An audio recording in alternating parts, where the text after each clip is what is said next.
I got a cold. I went to the doctor to get medicine for dry cough, and this is what I got for 3 days.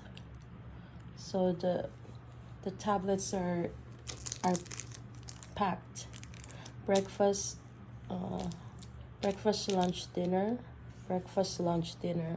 So I get medicine for 3 days. So I get 6 tablets in the morning and evening, but afternoon I get only 4. Maybe the medicine for morning and evening will make me a little sleepy. So it has, what the hell, cephalosporins, 3rd generation. What does it mean?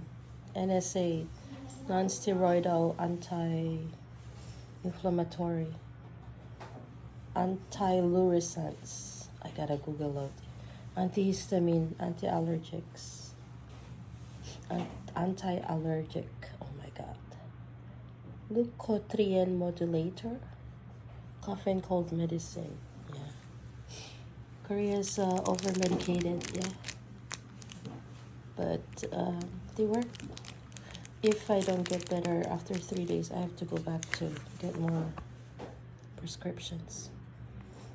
Yeah, very cheap, 5,600. It's like $5 for 3 days, with insurance, of course.